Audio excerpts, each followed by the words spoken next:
चलिए बात करते हैं दोस्तों न्यू मंथ की प्लानिंग। नए महीने की प्लानिंग इंपॉर्टेंट क्यों है, जरूरी क्यों है, क्या जरूरत है प्लानिंग करने की। अगर हम प्लानिंग करके काम नहीं करेंगे तो क्या हो जाएगा दोस्तों, बहुत फर्क पड़ेगा। मैं आपको बताता हूँ क्या फर्क पड़ेगा। बहुत बार हम लोग ना प्लानिंग नहीं करते हैं, बस लग जाते हैं काम करने में और उसका रिजल्ट फिर आता नहीं है।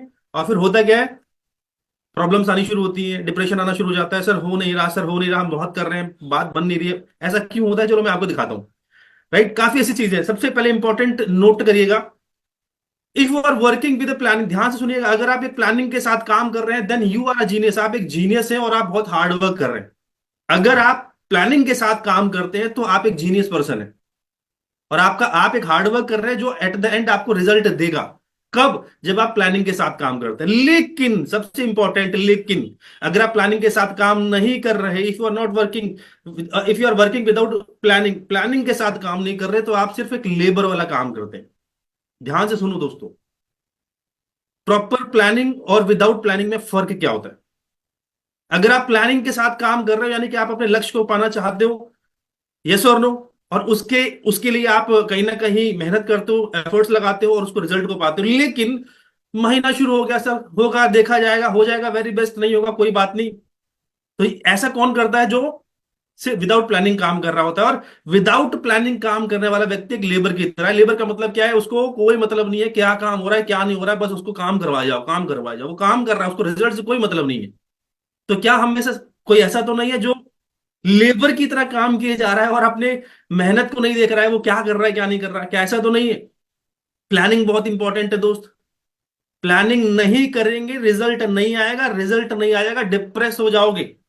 और डिप्रेस हो जाओगे तो आने वाले टाइम के अंदर प्लानिंग करना भी बंद कर दो और मे भी हो सकता है इस बिजनेस को भी क्विट कर दो या छोड़ दो। प्लानिंग बहुत इंपॉर्टेंट है।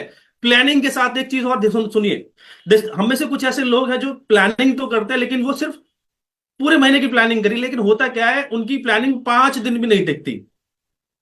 ध्यान से सुनिएगा, हमने प्लानिंग तो कर ली कि हाँ हम फरवरी महीने के अंदर ये करेंगे, फरवरी महीने के अंदर मुझे अपना ब्रॉन्ज डायरेक्टर या टीम बिल्डिंग बोनस हासिल करना है, फरवरी महीने के अंदर मुझे एलओबी निकालनी है, फरवरी के अंदर मुझे ये अचीव करना है। लेकिन 5 दिन भी उनकी प्लानिंग नहीं टिकती। प्लानिंग तो करी लेकिन प्लानिंग के ऊपर काम कौन करेगा? तो हम 5 दिन भी प्लान नहीं करते, और जब प्लान नहीं करते तो होता क्या है। एग्जाम्पल लेते हैं, आपने 3,000 पीवी का टारगेट लिया और आपने एक टारगेट लिया कि सर हर रोज मैं 100 पीवी का बिजनेस निकालूंगा। हर रोज आप 100 पीवी का बिजनेस निकालोगे तो क्या 30 दिन में 3,000 पीवी हो जाएंगे कि नहीं हो जाएंगे? लेकिन होता क्या है, हम पहले 5 दिन आराम कर रहे हैं। प्लानिंग तो थी 100 पीवी रोज करने की, लेकिन 5 दिन हम सन्नाटा है, बिल्कुल सन्नाटा है, अभी अंगड़ाई ले रहे हैं क्योंकि क्लोजिंग होके आई है अभी। अभी थोड़ा आराम तो कर ले, बहुत थक गए। जब हमारे 5 दिन निकल जाते हैं तो हमारा सारा शेड्यूल बिगड़ जाता है कि यार रोज 100 पीवी करना था, अब तो हो ही नहीं पाएगा। और जब जब ये लगता है कि हो नहीं पाएगा तो होता क्या है फिर, कुछ टाइम बाद उनकी पूरे महीने की प्लानिंग बिगड़ जाती है। सिर्फ वो 4-5 दिन के लापरवाही की वजह से उसके पूरे महीने की प्लानिंग बिगड़ गई। क्योंकि अब तो अगर मैं आगे प्लानिंग से काम भी करूंगा ना, रोज 100 पीवी भी निकालूंगा तो मेरा 3,000 नहीं जा रहा। आपके थोड़े से आराम के चक्कर के अंदर होता क्या है, पूरे महीने का सिस्टम बिगड़ा जाता है। सिस्टम बिगड़ जाता है, उसके बाद वो व्यक्ति कहता है क्या है, यार इस बार तो हो नहीं पाया, एक काम करते हैं ना, अब मार्च महीने से फिर से प्लानिंग करूंगा। 5 दिन की गलती से हुआ क्या, पूरे महीने का सिस्टम बिगड़ा। पूरे महीने के सिस्टम की वजह से हुआ क्या, अब हमने फिर मन बना लिया सर फरवरी में अब हो नहीं पाएगा, 15 तारीख हो गई, जो सोचा था वैसा चल नहीं रहा है। अब मैं ना सर एक काम करता हूं सर, मार्च महीने से ना सिस्टम से काम करूंगा, तरीके से काम करूंगा। अच्छा, जब वो 2-3 बार ऐसा कर लेता है ना, अगर आप 2-3 बार ऐसा प्लानिंग बना रहे हो लेकिन प्लानिंग के पे काम नहीं कर रहे हो, तो जनवरी में ऐसा हो गया, फरवरी में ऐसा हो गया, मार्च में ऐसा हो गया, 2-3 महीना करोगे उसके बाद आप क्या करोगे, प्लानिंग करना ही छोड़ दोगे। अरे सर होता ही नहीं है।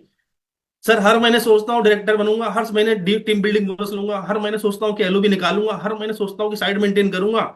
लेकिन हर बार का झगड़ा यही है सर, सोचता तो हूँ, प्लानिंग भी करता हूँ, लेकिन होता नहीं है। होता क्यों नहीं है? क्योंकि हम अपनी प्लानिंग पे टिके नहीं है। जो भी आप शेड्यूल बना रहे हो, जो भी आप प्लान बना रहे हो, जो भी आपका एक्शन प्लान है, उस पर टिकना है, काम करना है। सिर्फ प्लान बनाने से थोड़ी होगा।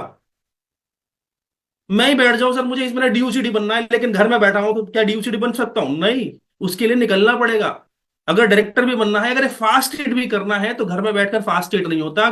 फास्ट एड करने के लिए भी आपको घर से बाहर निकलना होगा, प्लान दिखाना होगा, ज्वाइनिंग्स करनी होगी, बिजनेस निकालना होगा। सिर्फ प्लान कर लिया सर फास्ट एड करूंगा, लेकिन पूरे महीने कुछ नहीं किया, तो हद मार के 40-50-60-100 पीवी की बिलिंग सेल्फ कर लोगे, फास्ट एड फिर भी नहीं होगा।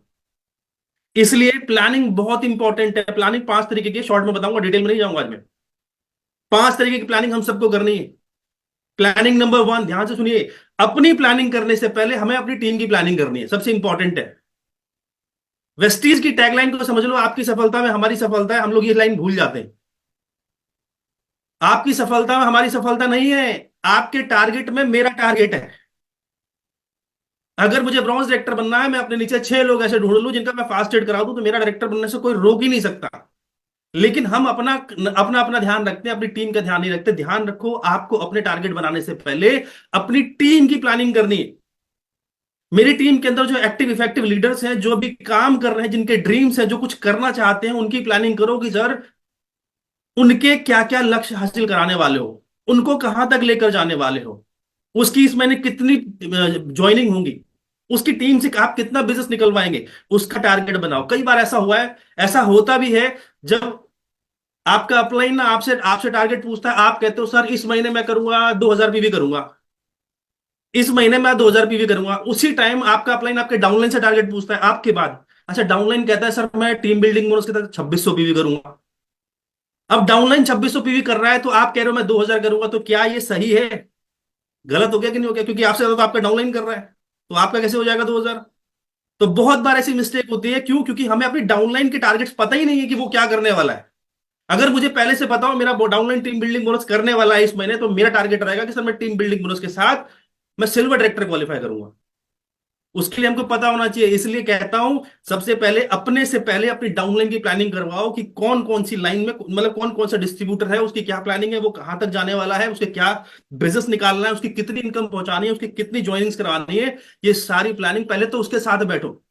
और जब हम सब अपनी डाउनलाइन के टारगेट्स देख लेंगे, जब हम उनकी प्लानिंग देख लेंगे, उसके हिसाब से अकॉर्डिंगली अब हमारा प्लान बनेगा कि अब सर मुझे क्या करना है। अगर ये व्यक्ति ब्रॉन्ज बन जाता है, तो मुझे तो ब्रॉन्ज बन ही नहीं पाऊंगा, तो सिल्वर बनना पड़ेगा। तो आपको सिल्वर के अकॉर्डिंग प्लानिंग करनी पड़ेगी। अगर आपकी दोनों लाइन डायरेक्टर बन रही है, तो आपको तो प्लानिंग अब इस हिसाब से करनी है ना कि मुझे अब तीसरी लाइन में भी साइड मेंटेन करने के लिए एक नया बिजनेस खड़ा करना है। तो उसके लिए हमें पहले यह पता होना चाहिए मेरी डाउनलाइन के अंदर क्या क्या प्लानिंग करवानी है मुझे। इस चीज का ध्यान रखो। अपना गोल जरूर बनाओ, लेकिन अपने से पहले अपनी डाउनलाइन का, अपनी लाइफ लाइन का गोल बनाओ, जो आपके आपके जो रोल मॉडल जो बनने वाले हैं, जो आपको रोल मॉडल बनाने वाले हैं, जो आपके एक्टिव इफेक्टिव लीडर्स हैं आपके ग्रुप के अंदर, उनकी प्लानिंग करवाइए। बैठिए ना उनके साथ। प्लानिंग, मैं फिर बोल रहा हूं सर, हवा में प्लानिंग नहीं होती। प्लानिंग के लिए आपको उसके साथ बैठना पड़ता है। बैठिए, वीडियो कॉलिंग करिए। अगर आप वो व्यक्ति दूर रहता है, तो उसके साथ वीडियो कॉलिंग करिए, बात करिए। क्या इस महीने क्या शेड्यूल है, क्या प्लान कर रहे हो, कहाँ कहाँ विजिट करने वाले हो, बाहर कहाँ जाने वाले हो, प्लान कितने दिखाने वाले हो, कौन कौन से डीएलसीपीज में मीटिंग करने वाले हो। ये सारी सारी चीजें बनाओ, अपनी टीम की बनवाओ, उसके बाद आप अपनी खुद बनवाइए। तो सबसे पहला, प्लानिंग कैसे करनी है? अपनी नहीं करनी, पहले पहले अपनी डाउनलाइन की प्लानिंग करनी है। पहले आपके टीम के अंदर जो एक्टिव लीडर्स हैं, जो लोग हैं, उनकी प्लानिंग करवाइए कि वो इस महीने कैसे कैसे प्लान कर रहे हैं, क्या उनका प्लान सच में है, ठीक है कि नहीं है। कई बार आपके डाउनलाइन लोग ना गलत प्लान बना लेते हैं। उसका लेवल अभी 8% है, और वो स्टेज पे बोल के आ गया अगले महीने स्टार डायरेक्टर बन के आऊंगा। अरे भाई यार, स्टार डायरेक्टर का मतलब तो समझ लो पहले। स्टार डायरेक्टर के लिए 3 लाइन डायरेक्टर करनी होती है, साइड से मेंटेन करना होता है, उसको पता ही नहीं है। अगर वो गलत लक्ष्य बना के चलेगा, तो वो फेल हो जाएगा, वो फेल हो जाएगा, डिप्रेस हो जाएगा, डिप्रेस हो जाएगा, छोड़ जाएगा, आपका बिजनेस खराब, उसका भी बिजनेस खराब। इसलिए सही प्लानिंग आप उसको सिखाओगे। कौन सिखाएगा डाउनलाइन को सही प्लानिंग? आप सिखाओगे।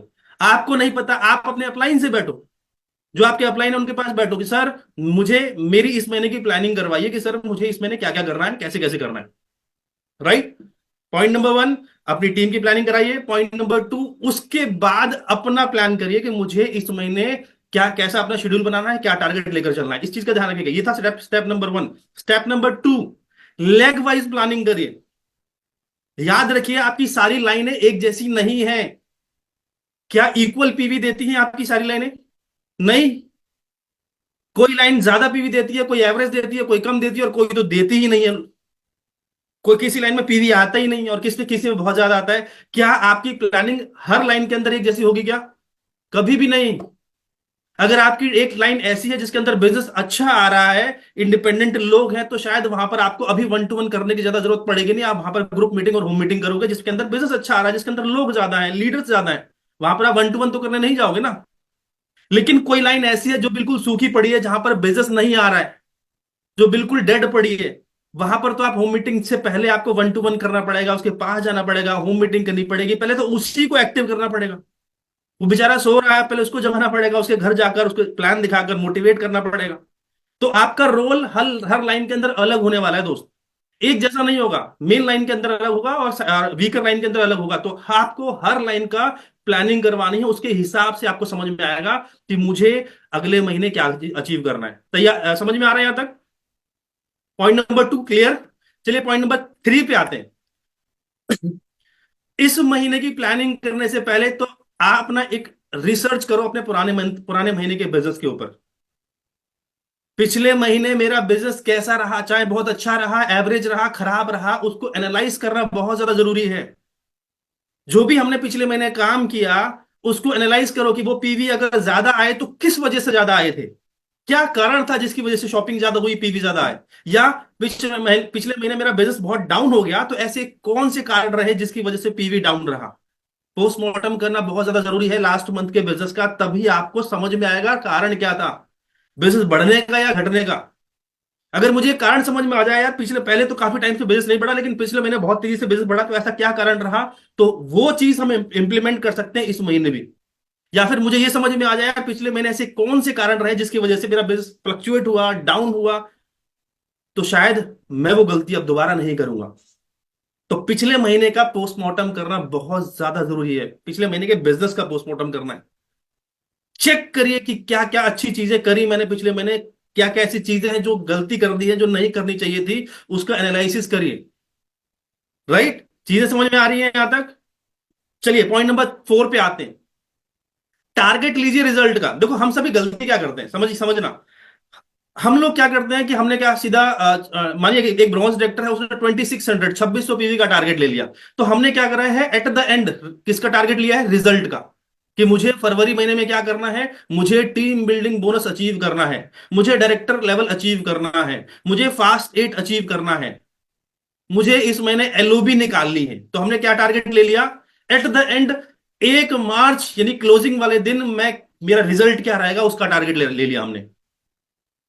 राइट, हमने सीधा जैसे कल क्लोजिंग हुई है उसी तरीके से अगले महीने जब क्लोजिंग होगी तो हमने उसका टारगेट ले लिया कि मुझे इस क्लोजिंग के अंदर मुझे कितना बिजनेस निकालना है, कितना पीवी निकालना है। हमने एट द एंड रिजल्ट का टारगेट ले लिया। लेकिन रिजल्ट के साथ साथ दोस्तों हमको अपने एफर्ट्स का टारगेट लेना है। रिजल्ट तो आपको आखिरी में दिखेगा, लेकिन एफर्ट्स आपको पूरे महीने लगाने हैं। रिजल्ट आपको अभी नहीं दिखेगा कि हाँ रिजल्ट आया कि नहीं आया, लेकिन उसके एफर्ट्स आप अभी से लगाएंगे, रोजाना लगाएंगे, तभी वो लास्ट वाले दिन से पहले या वो लास्ट वाले दिन तक आपका रिजल्ट हासिल हो पाएगा। एग्जांपल से समझाता हूं, उदाहरण से समझ में आएगा आपको, ध्यान से समझिएगा, समझिए। मानिए इस महीने आपका जो टारगेट है, वो आपने बोला कि सर मुझे इस महीने 20 ज्वाइनिंग करानी है। आपने क्या बोला कि मुझे 20 ज्वाइनिंग करानी है, 100 पीवी वाली, तो 2000 पीवी हो गया। ध्यान से सुनिएगा, आपने 2000 पीवी का टारगेट लिया और आपने बोला कि सर मुझे 20 नई ज्वाइनिंग करानी है। और सर मेरा एक एक एवरेज निकल के आता है कि सर मैं 3 प्लान दिखाता हूं तो मेरी एक ज्वाइनिंग निकल आती है। 3 प्लान दिखाता हूं तो मेरी एक ज्वाइनिंग कंफर्म है, मेरा ये रेशियो है। सारे सारे लोग तो मेरे साथ ज्वाइन नहीं करते, लेकिन हाँ 3 को दिखाऊंगा तो सर एक तो ज्वाइन करेगा ही करेगा, ये डैम श्योर हूं मैं। राइट, आपका एवरेज है 3 प्लान दिखाने पर एक ज्वाइनिंग। अच्छा आपका टारगेट क्या है इस महीने का, 20 नई ज्वाइनिंग कराने का। अगर आपको 20 नई ज्वाइनिंग करानी है तो आपको प्लान कितने दिखाने पड़ेंगे, क्योंकि आपका एवरेज है 3 दिखाते हो तो एक आता है, तो आपको 60 प्लान दिखाने होंगे तब जाके 20 ज्वाइनिंग आएंगी। अगर हम सिर्फ यही सोच के बैठे रहे 20 का टारगेट है, हाँ 20 का टारगेट कर लेंगे, नहीं होगा। क्योंकि आपने रिजल्ट का टारगेट बना लिया। मुझे टारगेट बनाना है, मुझे 60 प्लान दिखाने हैं, मुझे 60 प्लान दिखाने हैं। और जब मैं 60 प्लान दिखाऊंगा तो उसमें से गिरते पड़ते 20 ज्वाइनिंग तो मरते मरते आएंगी ही आएंगी। लेकिन होता क्या है, लोग अक्सर 20 ज्वाइनिंग का टारगेट बनाया तो 20 ही प्लान दिखाते हैं, इसमें रिजल्ट आता नहीं है, फिर फेल हो जाते हैं। हमें हमेशा टारगेट से ऊपर, अगर 60 प्लान है ना तो 60 की जगह 70 75 प्लान दिखाओ। क्यों, क्योंकि हो सकता है यार फरवरी महीने में मानो तबियत खराब हो जाए, फरवरी महीने के अंदर माने कि मौसम थोड़ा ज्यादा बिगड़ जाए, बारिश वारिश हो जाए, आपके 2-3 दिन खराब हो जाए, कुछ ऐसा भी हो सकता है, बुखार आ जाए। अगर 1-2 दिन मेरे ऐसे खराब होगा तो ऐसे तो मेरा टारगेट पूरा होगा ही नहीं। इसका मतलब है मुझे 60 प्लान नहीं, मुझे अब 70 से 75 प्लान दिखाने हैं, तो मेरी 20 ज्वाइनिंग आना कंफर्म है। तो अब वापस से समझिए, रिजल्ट क्या है? 20 ज्वाइनिंग, लेकिन मेरे एफर्ट्स क्या है? कम से कम 70 से 75 पूरे महीने के अंदर प्लान। 70-75 प्लान दिखाने के लिए रोज 3-4 प्लान दिखाओगे, डेफिनेटली आपके 70-75 प्लान हो जाएंगे, उसमें से 20 ज्वाइनिंग आ जाएंगे। एक चीज और याद रखना दोस्त, रिजल्ट आपके हाथ में नहीं है। आपके हाथ में सिर्फ और सिर्फ एफर्ट्स हैं, आपकी मेहनत है। ये मेरे को नहीं पता सर, प्लान तो बना लिया 20 ज्वाइनिंग का, 20 ज्वाइनिंग आएंगे कि नहीं आएंगी मुझे नहीं पता सर, क्या पता आ जाए, क्या पता ना भी आ पाए, लेकिन हाँ ये मेरे हाथ में है सर, 60 प्लान या 70 प्लान दिखा दिखा दूंगा मैं, इस चीज की श्योरिटी लेता हूं। अब वो 20 ज्वाइनिंग हो सकता है शुरुआत में आ जाए, 20 ज्वाइनिंग हो सकता है आखिरी वाली 70 में आए, 70 में से आखिरी के 20 में से आए। हमें एफर्ट्स बढ़ाने हैं, एफर्ट्स बढ़ाओगे रिजल्ट अपने आप आएंगे। हमारी समस्या ये है, हम एफर्ट्स नहीं बढ़ाते, हम सिर्फ रिजल्ट का इंतजार करते हैं। और जो सिर्फ रिजल्ट का इंतजार करते हैं ना, कि हाँ 20 ज्वाइनिंग या 2000 पे भी, हाँ डायरेक्टर मेंटेन करना है, हाँ टीम बिल्डिंग बोनस लेना है, वो सिर्फ यही सोचते रहते हैं, उनका काम नहीं हो पाता। आपने अपने एक्शंस पे काम ही नहीं किया। मुझे डायरेक्टर क्वालिफाई करना था, मुझे टीम बिल्डिंग बोनस लेना था, मुझे एलओबी लेना था, इसके लिए काम क्या करना था वो तो हमने प्लान ही नहीं किया। और जब वो काम नहीं किया तो रिजल्ट आएगा कहां से? याद रखिए, रिजल्ट आपके हाथ में नहीं है। अगर इस चीज के कंफर्म हो जाए कि सर 2600 मेरा होगा ही होगा, तो बात ही खत्म हो गई, लेकिन ये किसी को नहीं पता। कभी कभी 2600 का प्लान करते हैं 3600 चला जाता है, कभी कभी 2600 का प्लान करते हैं 1600 भी नहीं हो पाता, क्योंकि आपके हाथ में है ही नहीं। आपके और हमारे हाथ में क्या है? प्लान बुक उठाओ, प्लान दिखाओ, प्लान बुक उठाओ, प्लान दिखाओ, एफर्ट्स लगाओ, बस ये हमारे हाथ में। चीज समझ में आ रही है दोस्त? चलिए थोड़ा सा और आगे चलते हैं, पॉइंट नंबर 5, लास्ट पॉइंट पर चलते हैं। रिजल्ट के साथ साथ आपको डुप्लीकेशन के प्लान भी का टारगेट भी लेना है। रिजल्ट के साथ साथ आपको डुप्लीकेशन, मतलब क्योंकि आप वन मैन आर्मी बन के काम करोगे बिजनेस नहीं कर पाओगे, आपको टीम खड़ी करनी है अपनी। और टीम खड़ी करने के लिए आपको डुप्लीकेशन का टारगेट भी लेना है। ठीक है यार, मुझे टीम बिल्डिंग बोनस लेना है, मुझे डायरेक्टर बनना है, मुझे एलओबी लेनी है, मुझे टारगेट हासिल करना है, लेकिन इसके साथ साथ एक टारगेट और बना लेना है इस महीने। क्या? एक टारगेट बनाओ कि मैं कम से कम सर 5 प्लानर तैयार करूंगा। मैं 5 लोग ऐसे तैयार करूंगा जो अपनी प्लान फाइल उठा के लोगों को प्लान दिखा सके। अभी मैं अकेला प्लान दिखाता हूं, लेकिन फरवरी के अंदर 5 ऐसे लोग खड़े कर दूंगा जो अब इंडिपेंडेंटली प्लान दिखा पाएंगे। ऐसे ये भी टारगेट लेना, कितने लोग खड़े करोगे इस महीने? ऐसे कितने लोग तैयार करोगे जो प्लान दिखा सकेंगे? इसकी इसकी भी इसका भी टारगेट लेना है। टारगेट लो कि 10 लोगों में प्रोस्पेक्टिंग सिखाऊंगा, अननोन लोगों से बात करना सिखाऊंगा, या जान पहचान के लोगों से ही बात करने का तरीका सिखाऊंगा। इसका भी टारगेट लेना है। ऐसे कितने लोग हैं जिनकी आप जितने नाम आप अपनी लिस्ट में ऐड करोगे, आपने जो लिस्ट बना रखी है ना उसके अंदर और कितने नाम इस महीने ऐड करने वाले हो? टारगेट बनाओ, 10 20 30 40 50 कितने नाम ऐड करने वाले हो, क्योंकि वो आपका रॉ मटेरियल है। इसका टारगेट आपको चाहिए। टारगेट बनाओ कि मुझे कम से कम 4-5 लोग, 2 लोग को भी कम से कम स्टेज पे खड़ा होना सिखाना है। मैं देखता हूं अक्सर दोस्तों, जब सीएनटी प्रोग्राम हमारा, हम कभी भी सीएनटी प्लान करते हैं, सीएनटी प्लान करने पर जब हम देखते हैं यार कोई बंदा, कोई भी आदमी है जो जिम्मेदारी नहीं ले रहा। अगर मानिए सीएनटी या प्रोग्राम किसी वजह से लेट हो रहा है, तो एटलीस्ट एक आदमी ऐसा होना चाहिए जो स्टेज पे जाए, स्टेज को संभाले। जो थोड़ा सा लेट हो रहा है, वो समय जो खराब हो रहा है उस समय को वहां पर जाके भरे। अक्सर लोग यही मिस्टेक कर जाते हैं, उनको स्टेज पे खड़े होने में डर लगता है। तो आपको क्या करना है? खुद सीखना है, स्टेज पे खड़ा होना सीखना है। और अपनी टीम के अंदर 4-5 लोग ऐसे तैयार करो जो स्टेज पे पकड़ बना सके। जब तक प्रोग्राम शुरू नहीं होता, मानिए मास्टर ऑफ सेरेमनी है, उसके अंदर अपनी पकड़ बना सके, स्टेज पे खड़े होकर प्लान फाइल पलट के ऐसे खोल के प्लान दिखा सके। ऐसे लोग तैयार करने हैं आपको। और कम से कम, जैसे एक टारगेट और ले लो कि अपनी टीम के अंदर 2-4 लोग, 5 लोग या 10 लोग मैं होम मीटिंग करना सिखाऊंगा। ये बहुत इंपॉर्टेंट है। हमारी टीम के अंदर, हमारे ग्रुप के अंदर, हमारे लोगों के अंदर अक्सर सबसे बड़ी प्रॉब्लम क्या आती है? उनको होम मीटिंग करनी नहीं आती। उनको लोगों के घर पर जाकर प्लान बुक से प्लान दिखाना नहीं आता। आपको आता है, वेरी गुड, लेकिन अगर आपकी टीम को नहीं आता तो फिर ये बहुत बड़ी चिंता का विषय है। आपको अपनी टीम के अंदर सिखाना है। कैसे सिखाओगे? अपनी डाउनलाइन क्या, होम मीटिंग प्लान करो, आधा पार्ट आप दिखाओ, आधा पार्ट सामने वाले को दिखाने के लिए बोलो। इससे सीखेगा वो। अगली मीटिंग के अंदर 80% प्लान उसको दिखा दो, 10% आप लास्ट में दिखा देना थोड़ा सा। उसके बाद सारा प्लान वो खुद दिखाएगा, आपको प्लान दिखाने की जरूरत पड़ेगी नहीं। आपको बस एक फॉलोअप करना है 2 मिनट का लास्ट में। आपको ये काम भी सिखाना है। देखो सिंपल सी बात है यार, इंडिपेंडेंट होना है कि नहीं होना है? कि जिंदगी भर देखो, जब तक ये वाले काम नहीं करोगे ना तो 1000 2000 4000 पीवी से ऊपर जा नहीं पाओगे। अगर आपको 1 लाख पीवी निकालना है तो आपकी टीम के अंदर डुप्लीकेशन होना चाहिए, प्लान दिखाने वाले लोग होने चाहिए, स्टेज पे खड़े होने वाले लोग होने चाहिए, माइक संभालने वाले लोग होने चाहिए, होम मीटिंग करने वाले लोग होने चाहिए। अकेला आदमी बहुत बड़ा बिजनेस नहीं कर पाएगा अगर अपनी टीम को सिखा नहीं सिखाया तो हमें अपने इस महीने के टारगेट के साथ जो भी आपको पीवी निकालना है, जो भी आपको चेक बनाना है, उसके साथ साथ कुछ डुप्लीकेशन वाले टारगेट भी ले लेना कि यार कम से कम चलो 2 ही ऐसे बंदे तैयार कर दूंगा जो प्लान फाइल उठा के प्लान पलट के दिखा सके। अभी कोई नहीं मेरी टीम के अंदर, लेकिन 2 ही ऐसे तैयार कर दूंगा। एक टारगेट ये भी लेकर चलो ना यार। आपको अपना पीछा छुड़वाना है कि नहीं छुड़वाना है, या जिंदगी भर डाउनलाइन के प्लान दिखाते रहोगे? डाउनलाइन के प्लान दिखाना गलत नहीं है, लेकिन जिंदगी भर डाउनलाइन के प्लान दिखाना बहुत ज्यादा गलत है। जल्दी से उसको सिखाओ और फ्री छोड़ो। दूसरे के पास जाओ, उसको सिखाओ और फ्री छोड़ो। ये बिजनेस में ही कहा जाता है कि अपलाइन से सीखो कैसे, डाउनलाइन को सिखाओ ऐसे, और बीच में कमाओ पैसे। अब हम अपलाइन से तो सीख रहे हैं लेकिन डाउनलाइन को सिखा ही नहीं रहे, तो बीच में पैसे आ ही नहीं रहे। सबसे बड़ी चिंता का विषय है ये। तो ये 5 ऐसे पॉइंट है जो आपकी बहुत ज्यादा मदद करेंगे इस महीने के अपने टारगेट्स लेने के अंदर।